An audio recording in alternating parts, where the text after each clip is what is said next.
Dargie skatītāji un klausītāji, sveicieni! Artis Ozoliņš un raidījums un podkāsts Dzimis mežā atkal ir kopā ar tevi, lai turpinātu izzināt mežkopības un koksnes aizraujošo pasauli. Ar katru sēriju augam arvien gudrāki, vairojot pārliecību, ka mežs ir vērtība, kur labāk apsaimniekot, nevis pārdot. Šoreiz priekšā ļoti aktuāla tēma, kas var ietekmēt pilnīgi visus meža īpašniekus – mizgrauzes. Šī gada martā Latvijā patika izsludināta ārkārtas situācija saistībā ar potenciāliem katastrofas draudiem, ko rada egļu astoņzobu mizgraužu straujā savairošanās visā valsts teritorijā un rezultātā tās postošās sekas, ko tie spēja radīt mūsu ekosistēmai. Skaidrību par šo draudu Latvijas mežiem mums palīdzēs gūt Pata mežu apsaimniekošanas speciālists Kristaps Beitiks. Sveiks, Kristap! Sveiks! Sāksim ar pašu pamat jautājumu. Kas ir mizgrauzes un kāpēc tas izplatās Latvijas teritorijā? Egles astoņzobu mizgrauzes ir neliels kaitēklis. Viens no bīstamākajiem kaitēkļiem pasaulē. Un es teiktu pat visbīstamākais kaitēklis Latvijā, jo viņš nodara vislielāko postījumu Latvijas mežiem. Lielāku nekā visi pārējie kaitēkļi kopā ņemti. Mizgrauzes, cik liels tas ir? Mēs runājam par lielām vabolēm, par mazām vabolītēm. Mizgrauzes, egles astoņzobu mizgrauzes ir pavisam neliels, apmēram 5 mm maziņš, neliels, ar 8 zobiem. Aha, tāpēc arī tāds atbilstošs nosaukums. Jā, ar 8 zobiem, bet tie 8 zobi viņam ir dibengalā, nevis mutē. Un tos 8 zobus viņš izmanto skaidu stumšanai no ejas ārā. No kurienes tas uzradies pie mums? Kāds to ir atsūtījis? Tas ir atnācis kaut kādā importa-eksporta rezultātā? Vēsturiski ļoti tā, ja mēs skatāmies atpakaļ, tad tas ir it kā cēlies no Ibērijas pussalas, Portugāla, Spānija. Bet Latvijā mēs šobrīd skatoties, viņš vienmēr ir bijis klātesošs, bet mainoties klimatiskajiem apstākļiem, agrākiem pavasariem, vēlākām ziemām, tie apstākļi ir veidojušies labvēlīgāk, lai tas varētu izplatīties un vairoties. Tātad klātesošs viņš ir vienmēr, šobrīd par daudz. Un jautājums jau laikam ir atbildēts nosaukumā, taču vai tas apstājās tikai pie eglēm, vai arī tam pa zobam ir, piemēram, priedis? Plašsaziņas līdzekļos ir izskanējis, ka viņš ir uzbrucis arī priedēm, bet es vēlētos uzsvert, ka meža īpašniekiem nav pamata uztraukuma nekāda šobrīd, ka tiks apēsti jūsu priežu meži. Šobrīd viņš ēd tikai un vienīgi egles. Šī konkrētajā gadījumā, kur izskanēja televīzijā, tad viņš bija apēdis visas egles, kas viņam tur bija tuvumā, un nabadziņš sajūtas prātā un apēdis pāris priedes. Tas konkrēts gadījums, nevis tāda plašāka iezīme? Tas ir konkrēts gadījums, ļoti reti tādi gadījumi gadās, ļoti reti. Labi, es jau ievadā pieminēju ārkārtas situāciju. Kāpēc tāda tika izsludināta, vai iepriekš vienkārši tie daudzumi nav bijuši tik lieli? Iepriekš tie daudzumi nav bijuši tik lieli, un šobrīd viņš ir savairojos tādos apmēros, ka, es domāju, arī tu, braukājot kaut kur apkārt pa Latviju, noteikti brauc, redzi nokautušas egles, ir bijis tā. Jā, un tie bojājumi ir tik plaši, ka šie pasākumi bija jāizsludina, lai censtos ierobežot šī kaitēkļa izplatīšanos. Laikam nākamais loģiskais jautājums, jo es esmu mežu īpašnieks, tu jau minēji to mazo izmēru, kā vispār nezinātājam atpazīt mizgrauža bojājumus, vai ir kaut kādi ļaunuma priekšvēstneši? Kopumā ir meža īpašniekam jāsako diezgan daudz lietām līdzi. Ja mēs skatāmies uz meža īpašumu, pieņemsim, es esmu meža īpašnieks, un kā es uz to skatītos, kā es apsakotu? Mūsdienu situācija ir tāda, ka meža īpašnieki parasti neatrodās blakus savam meža īpašumam, un, godīgi sakot, nesanāk arī aizbraukt varbūt pat vienu reizi gadā līdz tam mežam. Bet tev, teiksim, ir egļu mežs, briestaudze, kura tev pensijai ir fonds, un tu vēlēsies viņu noteikti novākt. tad es skatītos uz to, vai blakus notiek meža strāde, vai konkrētajā reģionā ir izsludināta, teiksim, šī ārkārtas situācija. Un, teiksim, pirms apsekošanas dabā meža īpašnieki var kā palīgu izmantot, pieņemsim, Latvijas valsts mežu ortofoto karti. Mums ir kāds uzskats līdzeklis. Kuru es noteikti varu parādīt, un pastāstīšu nedaudz par to, kāda tur tā situācija bija. Cik saprotu, šīs ir publiski pieejamas kartes? Šī ir publiski pieejama karte, Latvijas valsts mežu produkts, uzslavu viņiem, ļoti labs produkts, katru dienu darbā izmantojam, tiešām cepurinost. Un ko mēs šeit varam redzēt? Vai tā ir kāds ortofoto uzņēmums? Šī ir ortofoto karte, kur mēs uzliekot dažādus slāņus, varam skatīties konkrēto īpašumu, kas tur notiek. Un tagad šī īpašumā uzliku svaigāko ortofoto karti, kur mēs varam redzēt šie te pelēkie. Visi ir egles mizgrauža bojāti koki. Automātiski, ja šāda krāsa... Ne obligāti automātiski konkrētais pelēkais koks ir egles mizgrauža, bet, teiksim, pirms braukšanas uz īpašumu noteikti šī vieta ir jāapseko meža īpašniekam un jāapskatās, kas tur notiek dabā. Šis varētu būt ļoti paraudzīgi, tīpaši ir liels mežs, tad tu vari uzreiz redzēt, uz kuru meža daļu konkrēti jādodās. Jā. Tu vari apskatīties meža daļas, kur ir jādodās, izpētīt, virtuāli izstaigāt, un lai nepalaistu, teiksim, garām kaut ko, ko nevajadzētu palaist garām. Un es redzu, ka apakšā tur ir vēl dažāda veida kartes pieejamas. Varbūt ir vēl kāds skats, kas var nākt talkā? Mēs varam uzlikt talkā arī infrasarkano ortofoto karti, kur būtu redzams izteiktāk šie bojājumi. Ko mēs šeit varam redzēt? Ko nozīmē šīs te krāsas? Šīs te krāsas, tas ir infrasarkanais foto uzņēmums. Tiek uzņemts infrasarkanajā spektrā un, teiksim, koki ar zaļo masu tiek attēloti pavisam savādāk nekā, teiksim, miruši koki, kā redzi šeit ekrānā.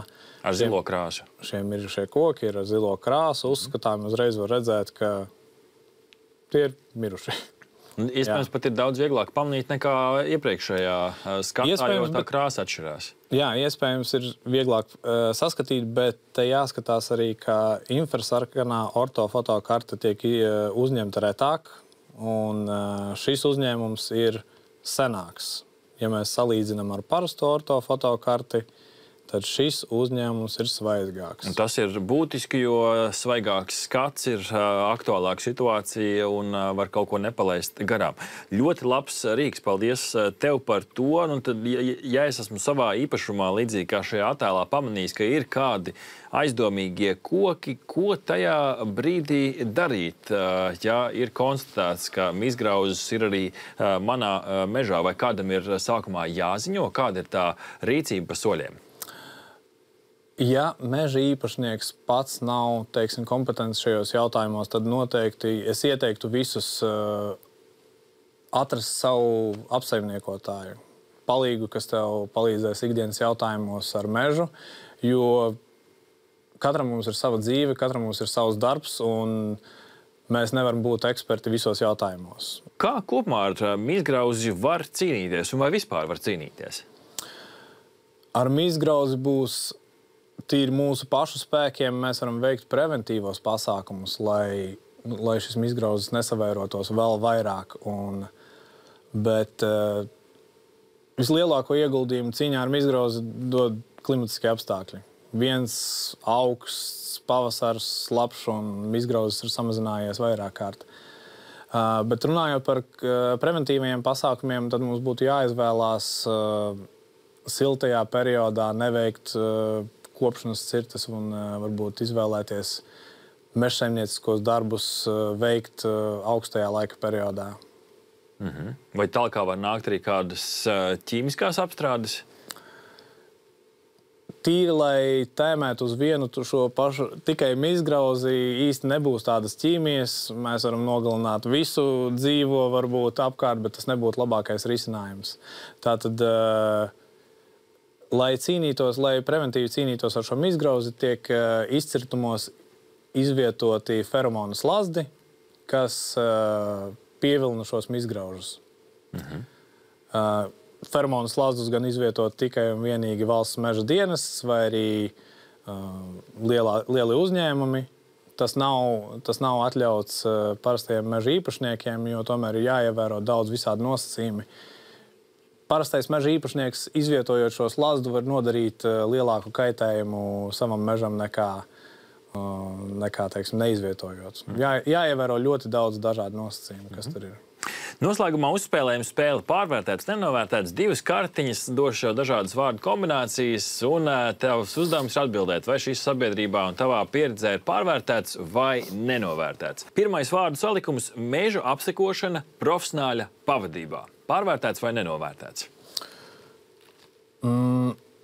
Es teiktu nenovērtēts. Es domāju, ka kaut kā meža īpašnieki varbūt nav iegājusies tā kultūra, izvēlēties savu meža apsaimniekotāju, bet es iedrošinātu meža īpašniekus to darīt. Un vizīte mežā kopā ar speciālistu noteikti ir tā vērta. Invadēto koku izciešana – pārvērtēts vai nenovērtēts? Šobrīd es teikšu nenovērtēts, jo bieži sanāk, staigājot pa īpašumiem, redzēt, ka tomēr privātais meža īpašnieks nav pamanījis kaut kādus vēja gāstus kokus un tādas lietas, un līdz ar to nav pievērsis tam uzmanību. Es teikšu, nenovērtēts. Un noslēdzošā kombinācija – nocirsto koku laicīga izvešana. Negribētos teikt galīgi nenovērtēts, bet varbūt vairāk tā kā nenovērtēts. Jā, vajadzētu orientēties uz to, ka šīs krautuves mizgrauža lidošanas periodā nevajadzētu ilgi atstāt un nodrošināt viņam vairošanās bāzi. Pašā noslēgumā, lai visiem ir skaidrs, kā cīnīties ar mizgrauzi, iedod mums to ātro formulu, lai patiešām paliek arī atmiņā. Tas attieksies gan uz mizgrauzi, gan arī uz visu kopumā saimniekošanu. Būt saimniekam savā mežā. Domāt un darīt. Nepaļauties uz to, ka tas mežs tev būs un nekas ar viņu nenotiks. Jo vienā dienā tu vari aiziet un konstatēt to, ka tev tā meža vairs nav, viņš ir apkritis un līdz ar to saimniekot. Īsā atbilde ir, jā, saimniekot. Paldies tev, Kristap, dārgie skatītāji un klausītāji. Es ceru, ka mēs jums esam iedevuši pietiekam informatīvo bagāžu, lai patiešām atbilde ir saimniekot. Taču šobrīd es dzirdu, ka tur jau kaut kas klauvē. Laiks testē ar dzeni.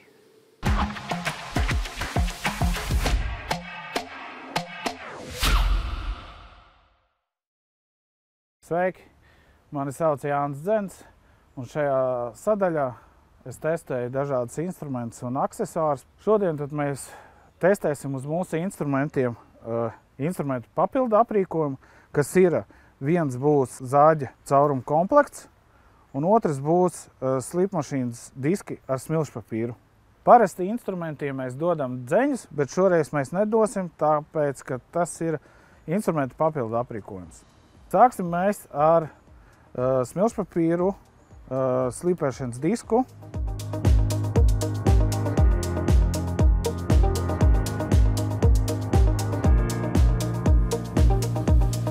Tad šodien testēsim uz dažādām virsmām. Sāksim mēs droši vien ar dzelzi, metālu. Mēģināsim dabūt viņu tīru.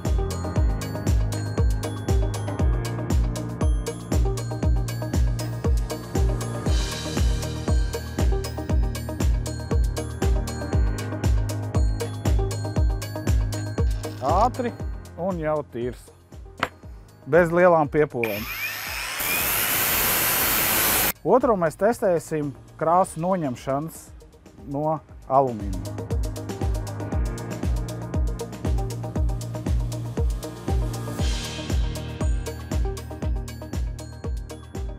Loģiski krāsa noņemās, bet kopā ar alumīniju, jo tāda krāsa ir pielietota. Savādāk nevar noņemt. Tagad ar leņķa slīpmašīnu mēs slīpēsim koku pārbaudīsim slīpēšanas disku ar smilšpapīru.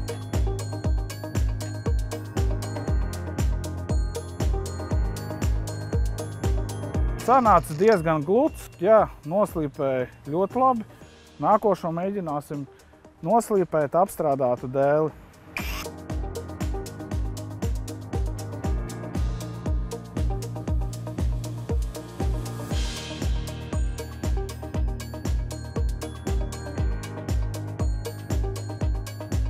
Šie smilšpapīri ir paredzēti kokam, bet kā mēs iepriekšējā testā arī darījām, mēs izmēģinājām arī viņu apstrādāt metālu, kas arī sanāca. Nākošo mēs testēsim caurumu zaļu komplektu ar 8 elementiem, diametrā no 19 līdz 64 mm.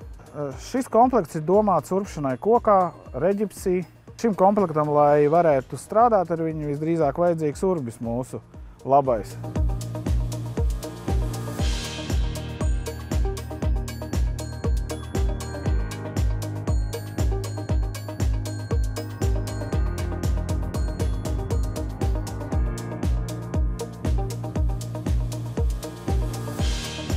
Kokā esam dabūjuši caurumu, ātri, vienkārši, viegli.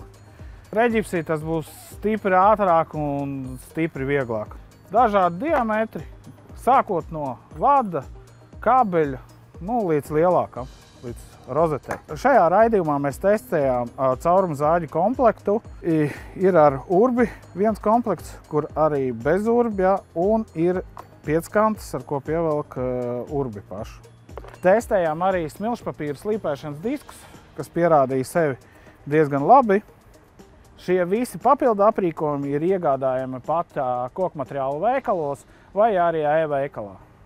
Raidījumu sadaļā testē ar dzeni vienmēr esam testējuši un piešķīruši dzeņus kategorijā komplektācijā jaudu un ergonomika.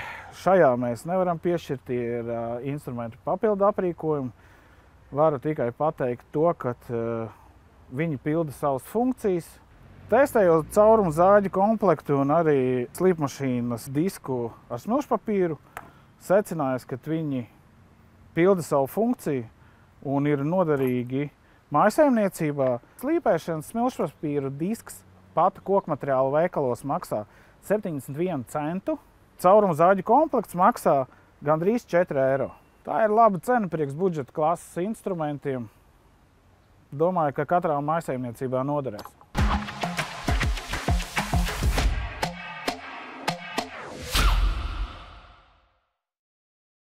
Čau visiem! Ar jums atkal Kristiāna, un šodien izgatavo pats sērijā mēs turpinam praktiski pielietot pata kokmateriālu veikalā atrodamās preces, šos te elektriskos instrumentus, šajā gadījumā skrūvgriezi.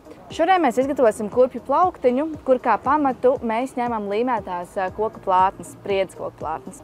Un tad sāksim ar to, ka izmērīsim mazliet, kur mums atradīsies šīs te mazās daļiņas. Ņemsim 25 cm, atzīmēsim uz 2.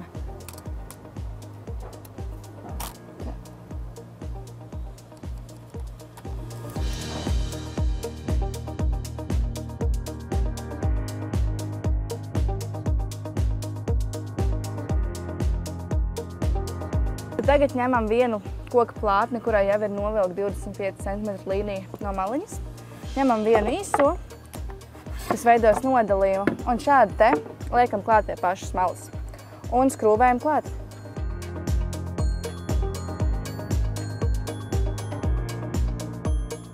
Šādi te ieskrūvēsim 3 skrūvītes, lai turētos labāk.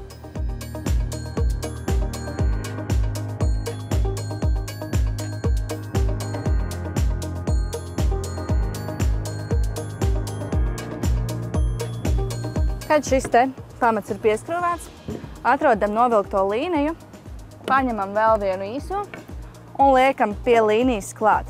Tad, kad esam pielikuši un atraduši novilkto līniju, tieši tāpat kā iepriekš skrūvējam 3 vietās.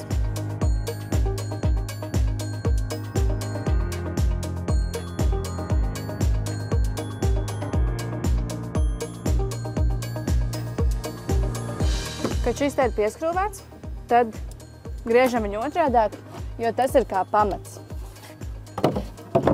Tad, kad šāds te viens mums ir saskrūvēts, kas ir kā pamatiņš, ņemam otru dēli, kuram arī ir atzīme no 25 centimetriem, un izdaram tieši tāpatās kā šim te. Šo pagaidām noliekam malā.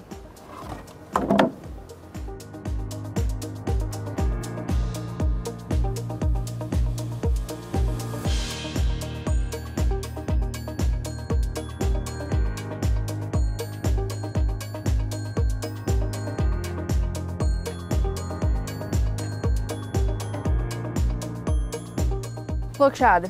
Tad, kad mums divas šādas daļas ir saskrūvētas, tad vienu metam riņķī un otru liekam pāri. Lūk šādi. Tā, ka abiem viena pusīte ir tukša. Un tad jau pieskrūvējam vienu otram klāt. Tieši tāpat 3 skrūvītes vienam. Nu, un tieši tāpat izdaram arī otrā pusē, lūk šeit.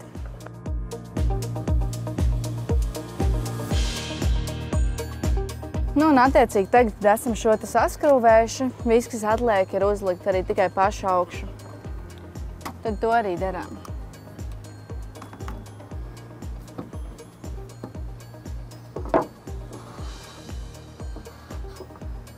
Atkal cenšamies saprast, vai esam uzlikuši precīzi. Un tad jau pieskrūvējam arī klāt.